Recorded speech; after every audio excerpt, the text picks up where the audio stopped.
Agora que eu entrei em cena. A hora que o povo se diverte. Botar os erros nos shorts. Julho de 2008. O petróleo batia $147 o barril. A economia mundial estava a tremer completamente. O mercado imobiliário americano estava a arrebentar também pelas costuras. E o que é que, num belo dia, o Banco Central Europeu fez? Essa é a questão. Não é? Subiu, ou subia, os juros nesse dia. Que bom, né? Não é? No dia do pico do petróleo, no meio do caos, eles apertam a corda no pescoço da economia mundial.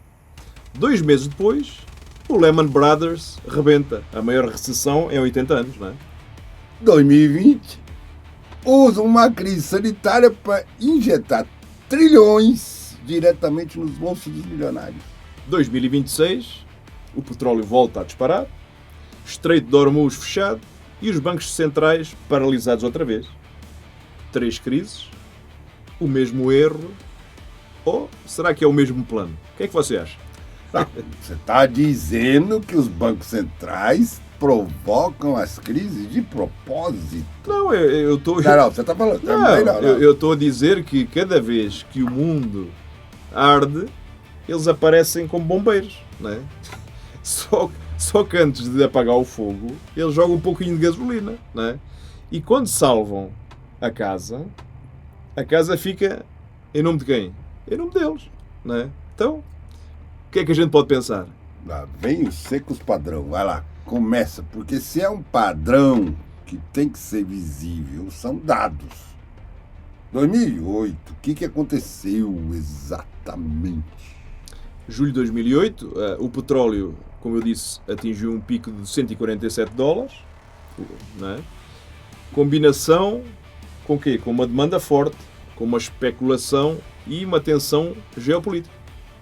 A economia mundial estava na fase final de um ciclo de crescimento. Nos Estados Unidos também, o mercado imobiliário, Aí era uma bolha. que era o mercado subprime, já estava a estourar. Mas ainda não era óbvio para todo o povão, não é? Mas nesse momento, quando o sistema financeiro já estava frágil, com sinais de crise por todo lado, o que o Banco Central Europeu decidiu subir o juro em 0,25 ponto percentual? Naquele dia exato, no pico do petróleo. Qual a razão disso? Foi considerado, depois de um dos maiores erros de política monetária da história. E de um banco central, não é? E sabes porquê? Tá bom, aí é quando... Porquê? Porque quando eles sobem os juros, não é? Tu vais dificultar a economia. Toda a economia. Sim! Não é? Porque os empresários não conseguem pedir dinheiro emprestado. Não conseguem contratar, não conseguem expandir, minguas a economia, não é? Encolhe, porque tomas o dinheiro, não é? E tornas o dinheiro mais caro. E aí o resultado, apertaram ainda mais a condição financeira. Já que o povo já estava para as tabelas, já estava todo mundo, né, pobre, e aumentaram o custo do crédito. E aí 2 meses depois, quando a crise do Lehman Brothers estourou, o aperto que tinham feito piorou brutalmente. Por quê? Porque a recessão chegou. Então transformaram uma crise grave numa catástrofe. Exatamente. Cara. Ou seja, os bancos centrais estavam obcecados em combater a inflação que o petróleo gerou. E não enxergaram, ou no caso, subestimaram, que o sistema financeiro, que já estava por si só frágil, e que a economia real ia tombar rapidamente. E adivinha, não é? E adivinha o que estamos a ver agora em 2026. Adivinha só. Parece a mesma história, exatamente a mesma coisa. 2026, choque de oferta de petróleo, conflito com o Irã, Estreito de Hormuz novamente comprometido, preços do petróleo a subir a pique batendo nos $100. Há analistas a falar em superar talvez os $147 de 2008 em breve. Imagina só o caos, não é? E, para variar, ao mesmo tempo, os bancos centrais, tanto americano como europeu, japonês, vinham a sinalizar o quê? Corte de juros. Até que no Brasil cortaram 0,25, porque a inflação geral tinha caído bastante, estava dando resultado. E tudo apontava para um alívio monetário, cara. Olha lá. Só que agora o petróleo a subir desta forma reinflaciona a expectativa. E os bancos centrais vão ficar completamente congelados, paralisados. Ou pior, estão voltando a falar em subir os juros, não é? Estão voltando. E aí entra aquele dilema clássico, né? A inflação sobe por causa do petróleo, mas o crescimento já está fraco, fora da casinha, e já há demissões dos Estados Unidos. O crédito privado sob pressão, se aperta com juro alto, piora, e aí vem a desaceleração. Se afrouxa com juro baixo, a inflação espalha para todo o sistema. Eita! Exatamente. E acontece sempre no pior momento possível. E tu sabes porquê? Dá para variar, né? Porque os bancos centrais demoram, ou sei lá, já nem vou dizer, né? Mas parece que fingem, né? Que demoram a perceber que o ciclo económico já virou. Vêem dados com atraso, ou porque lhe apetece, né? Os dados são misturados, tens inflação alta, tá tudo contaminado. E ao mesmo tempo os empregos ainda parecem razoáveis. Tá lá, em julho de 2008, os especialistas diziam que a economia estava sólida. 2 meses depois, o mundo desabou completamente. É uma vergonha. Mas aí é outra camada, né? Depois de errarem feio, e aí eles vão dizer que a inflação de 21, 22 era transitória. Juraram que nunca mais seriam apanhados de surpresa. Então qualquer alta de preço, mesmo que venha só do petróleo, deixa os cautelosos, não querem parecer moles. Sim, mas o mandato principal dos bancos centrais modernos, os mais atuais, é o quê? É uma base de inflação baixa e completamente estável. É isso que eles estão sempre a apregoar, não é? Não, mas... Quando o petróleo sobe, não é? Os caras começam a sentir a pressão. E é a pressão para reagir rapidamente. Mesmo sabendo que os juros altos não resolvem a falta de oferta de barris, não é? É como tentar apagar um incêndio com gasolina. Mas fazem-no na mesma, porque não tem outra alternativa, não é? Porque a referência que eles usam, a inflação... Se subir, ela está subindo. Embora em muitos casos, como é o caso do Brasil, está maquiada. Mas ela está subindo, não é? Tá, mas um choque de commodity, principalmente, não é só de petróleo, mas também de alimentos, tende a acontecer no final dos ciclos, cara. Quando a demanda está alta, os estoques estão baixos. Isso aí gera o quê? Qualquer interrupção geopolítica apanha o sistema no pior momento. Quando famílias e empresas estão mais endividadas e, obviamente, menos resistentes. Olá. E os bancos centrais hoje, não é? São como... vou dar uma comparação. Os bancos centrais hoje são como um motorista que vê fumaça no motor e pisa no freio com força. Exatamente na hora em que o carro já está sem gasolina e a descer já a ladeira, não é? Ou seja, o freio aperta, o carro capota e todos dizem o quê? Mas eu estava, ou neste caso o Banco Central, mas eu estava a tentar evitar o pior. Pois é, gasolina, não é? Não é que sejam ignorantes. A solução é que trazem, é só juros altos. Só funciona bem contra a inflação de demanda. Mas é quase inútil, ou até piora, contra a inflação de oferta e fragilidade financeira. É uma tragédia grega, velho. O herói provoca a catástrofe, exatamente ao tentar evitá-la. E agora vamos àquela parte que é a parte que a maioria, não é, das pessoas nunca ouviu falar, ou nunca ouviu. Porquê? Porque esta tragédia grega, como tu disseste, pode não ser uma tragédia, ou pode não ser tragédia nenhuma. Pode ser apenas o guião do teatro, como eu costumo dizer, não é? Lá vem ele. A Catherine Austin Fitts, ex-secretária adjunta da Habitação dos Estados Unidos, foi gestora de fundos de investimento, mulher que esteve dentro da máquina e saiu para contar tudo o que ela viu, não é? Ela chama isto de Going Direct Reset. Ir diretamente para o reinício, pá. Para começar tudo de novo. Lá. Explica o conceito, porque é fundamental. O sistema financeiro normal funciona de uma maneira simples desta forma. Os bancos centrais criam dinheiro barato e dão aos grandes bancos e instituições financeiras, não é? Os amiguinhos ricos, como a gente sabe, não é? Aqueles banquinhos amiguinhos, não é? Depois emprestam ou investem esse dinheiro na economia real, em empresas, em pessoas, não é? Mas só quando lhes convém, não é? Claro, quando lhes convém, é como regar um jardim por cima das árvores grandes, né? Esperando que pingue alguma água nas plantas pequenas que estão lá embaixo, né?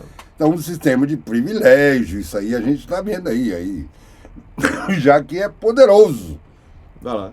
E agora o que é o Going Direct, né?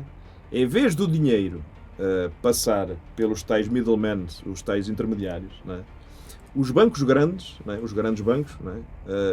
O dinheiro vai direto para onde os poderosos querem que vá. Indicam. Não é? Na prática, o que é que aconteceu em 2020? Não é? O Banco Central americano criou, ou neste caso imprimiu, trilhões de dólares do nada. Não é? Comprou ativos de quem? Dos milionários. Dos bilionários. Não é? Parte desse dinheiro chegou via quê? Via estímulo ao povo, mas de uma forma que enriqueceu incomparavelmente mais os donos dos ativos do que a classe média. Sim. Isso foi uma coisa que aconteceu e que nós tivemos a oportunidade de assistir, não é? E a Catherine Austin, ela já deixou claro, né? Ela argumenta que isso não foi acidental, né? Foi um plano deliberado para centralizar o controle financeiro e transferir riqueza para quem? Obviamente, para os poderosos. Sempre, né? E preparar o terreno para moedas digitais, né? Moedas digitais. Vai lá, que são programáveis, né? E onde o governo, o Banco Central, pode decidir exatamente como e onde o dinheiro pode ser gasto. E se a gente começar a ligar tudo, não é? Se a gente ligar as 3 datas... Não é? Aí vira uma bagunça. Se a gente for falar na ligação de 2008, onde os juros sobem no pico do petróleo, que pioraram a crise, não é? Sim. 2020, usam a crise sanitária como capa para injetar trilhões diretamente para os ricos através do Going Direct. Não é? 2026, que é o tempo atual, o choque de oferta. Petróleo caro. Petróleo caro, por causa da geopolítica, a inflação de custos, os bancos centrais paralisados ou a subir os juros e apertando ainda mais a economia real e gerando demissões, falências das empresas, endividamento das famílias e das empresas. Vai lá. Dentro dessa visão se cria as condições perfeitas para a próxima rodada de salvação. Vai lá, sempre o sistema a trabalhar. Quando a recessão bater forte, anunciam mais uma impressão massiva de dinheiro. A quantitative easing estimulou direto auxílio emergencial ou até acelerar a substituição do dólar pelo dólar digital. Agora, através do quê? Das stablecoins. Com a desculpa de controlar a inflação e distribuir ajuda. Como sempre, nunca muda o teatro. Ou seja, na visão da Catherine Austin Fitts, ela disse que estes erros aparentes, né, para todo mundo, né, são erros aparentes de timing, não são de burrice, né, são de oportunidades fabricadas para avançar o reset. Usar uma crise, né, para desculpar, para concentrar mais poder e riqueza no topo, né, transferindo o quê? Aquele controle do dinheiro das mãos do povo para o sistema centralizado. Eles ganham sempre o dinheiro, não é? E quando é que isso começou? Porque não é de agora. Se a gente olhar para 22 de agosto de 2019, não é? o Jackson Hole nos Estados Unidos, né? Os banqueiros centrais dos países mais ricos do mundo, o G7, né? O conhecido G7, eles reuniram-se, né? Como fazem todos os anos, para comer umas lagostas, fumar uns charutos e beber uns whiskies. Né? Um whisky de 3 milhões. O Macallan, né? Né? E aprova um plano chamado Going Direct Reset. Né? Pronto, já começou. O plano está publicado, está disponível para quem quiser ler, né? E logo depois, né, dessa mesma reunião do G7, o que é que aconteceu? Começaram a injetar trilhões na economia. Impressão desmedida, né? E isso foi em agosto de 2019, meses antes do que? Da crise sanitária. Então o plano já estava pronto antes da crise, que supostamente trouxe como justificativa. Exatamente. Ou seja, a Catherine Austin Fitts, ela descobriu ainda algo mais perturbante. Entre 1998 e 2015, ela disse que 21 trilhões de dólares desapareceram dos cofres do governo americano. 21 trilhões. É quase uma boa parte da dívida. E provavelmente muito mais depois disso. Mudaram as regras da contabilidade, passaram a permitir uma espécie de contabilidade secreta. Uma pedaladinha aqui, outra pedaladinha ali. Muitas instituições passaram a operar no completo escuro. Né? E o tempo vai passando. Vai lá. Em 1997, o presidente do maior fundo de pensão dos Estados Unidos disse para ela e citou: eles desistiram do país, estão a tirar todo o dinheiro para fora. É privatização total. Tirar os ativos, endividando os governos até quebrar. É assim, e assim eles vão tomar o controle completo. Acabando com a soberania. E durante mais de um século, né, nos países ricos havia um certo equilíbrio, né? Os banqueiros controlavam os banqueiros controlavam o dinheiro através da política monetária e o povo através dos representantes eleitos. Controlavam os gastos e os impostos pelas políticas federais. Era tipo um contrapeso, né? Mas não era perfeito, mas existia, não é? E agora? Agora muda tudo, né? Vai lá. Porque nesse plano, o Going Direct, os banqueiros estão a invadir a parte que era do povo e vão controlar os gastos públicos. O dinheiro dos impostos vai para onde? Os líderes com passagem por bancos centrais vão assumir os governos pelo mundo. E aí vem a consolidação de uma tomada de poder. E para onde é que isso nos vai levar? Essa é a questão, não é? Leva para um chamado controle total da massa. Passaporte digital, a tal moeda digital centralizada, que não é uma moeda de verdade, é apenas e só um sistema de controle, uma implementação da tal renda básica universal, a RBU, mas destruindo a capacidade das pessoas de gerarem a sua própria renda e trabalharem por isso, não é? Tornando toda a gente o quê? Dependente dos governos, como se estivesse a receber uma mesada controlada. Isso é uma vergonha, pá. Uma vergonha. Não é? E já criaram um sistema que é para funcionar, né? Precisa de alguma rede digital inteligente. Tudo digitalizado. Para que a moeda digital controle tudo de fato, cada transação, cada compra, cada movimento, o governo vai saber o que você fez. É o famoso não vais ter nada e vais ser feliz. Né? Mais controle centralizado, menos liberdade financeira para as pessoas comuns. O sistema lucra e ganha poder exatamente quando as crises acontecem. E o tal Going Direct Reset, né, é a ferramenta para tornar isto permanente e digital. Né? E acontece e aí, de uma forma recorrente. Né? Eu já ouvi essa história antes. O mecanismo repete sempre da mesma forma. O bombeiro vê o fogo, em vez de apagar rápido, dá mais uma forcinha, joga gasolina, mantém juros altos, injeta dinheiro de forma errada, piora a crise e depois entra como herói. Salva a casa, mas no final a casa fica no nome dele. Como sempre, né? Como a gente falou. É a tal história do eu salvo a tua casa, mas ela vai passar para o meu nome. E quando a gente olha para 2020, não é? Foi exatamente o que aconteceu naquela data. Não é? As empresas elas faliram, não é? E foram compradas pelas empresas grandes. Ou seja, foi uma maneira de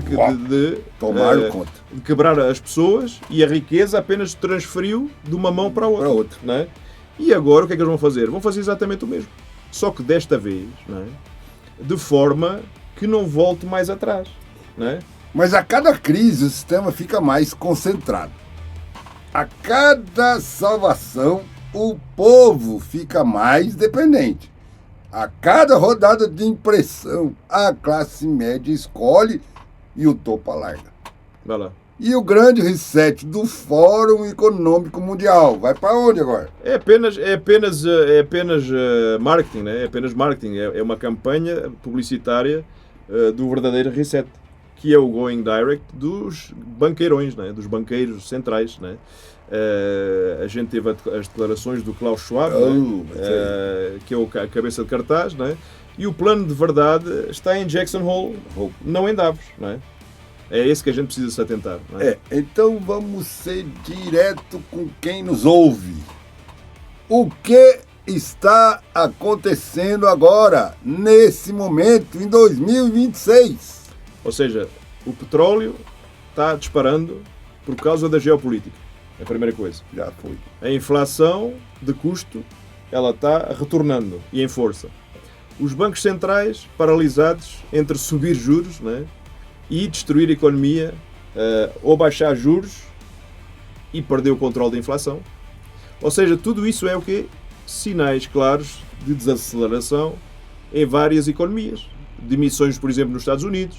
O crédito privado que vai ficar muito, muito sob pressão. Né? E aí o padrão de 2008, 2025 vai se repetir. E o que vem a seguir é previsível. A crise aprofunda-se. Os bancos centrais reagem tarde e mal. A recessão bate. E aí aparece a proposta de salvação. Como sempre. Né? Mais centralização, menos liberdade. Vai lá. E a impressão vai continuar a comer solta, né? E cada pessoa que nos assiste, né? Cada pessoa que não entende este mecanismo, ela vai ser completamente engolida por ele. Como foram engolidas em 2008, né? Como foram engolidas em 2020. Né? Só que, desta vez, não é? A escala é muito maior. Não é? As ferramentas digitais são muito mais sofisticadas e a intenção de tornar isto permanente é quase uma intenção declarada. Eles já não escondem. Porque o problema todo é aquela história, né? O que está acontecendo? A riqueza da história da humanidade. E a contagem regressiva já começou. Ela está sendo transferida, né? E o que é que tu podes fazer? Eu, tu, você aí. O que é que nós podemos fazer? Voltar ao básico, não é? Comida e água, energia, moradia, saúde, comunidade, não é? Descentralizar o nosso dinheiro, misturar o dinheiro físico com o digital, investimento físico com o digital, valorizar o dinheiro vivo. Porquê? Porque a ideia deles é tomar o dinheiro de toda a gente, o dinheiro físico, não é? Encontrar a tua comunidade, porque sozinho, contra um sistema dessa escala, ninguém sobrevive. Mas, em comunidade, com pessoas que entendam o que está acontecendo, você tem, pelo menos, a condição de virar uma hipótese, ter uma resiliência, ter uma independência. Vai lá. E o sistema, não é? O sistema precisa que nós sejamos dependentes. Ele precisa disso, não é? Ele precisa que nós não tenhamos alternativa. Ele precisa que cada crise, não é, nos empurre mais os braços, mais para os braços do Estado, não é? Nós ficamos... A nossa única defesa é não precisar dele. Se chegasse até aqui, já percebe que 2008 não foi erro. 2020 não foi acidente. E 2026 não é surpresa. É o mesmo guião, é o mesmo mecanismo, os mesmos beneficiários. O like não é gostei, é dizer que eu vi o padrão nos 3 atos e recuso-me a ser engolido no 3º.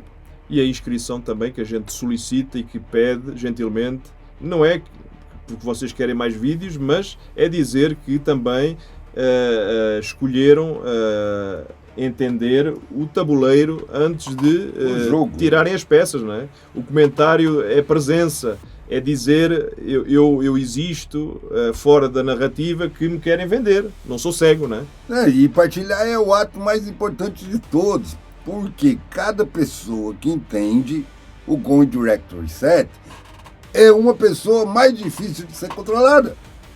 E o sistema precisa que você não saiba, né? Vai lá. Agora, e antes de você nos deixar de assistir, né? Falamos hoje do mecanismo, falamos da impressora do dinheiro, falamos do bombeiro que ateia ao fogo, né? Mas não falamos do instrumento final. Não falamos da moeda digital programável. Ainda, mas já falámos anteriormente, né? Lá nós temos um vídeo lá do CBC, vai lá. Tá? É aquela que deixa de gastar o teu dinheiro só onde eles permitem. Só quando eles permitem. Com data de validade. Com regras que mudam sem te avisarem.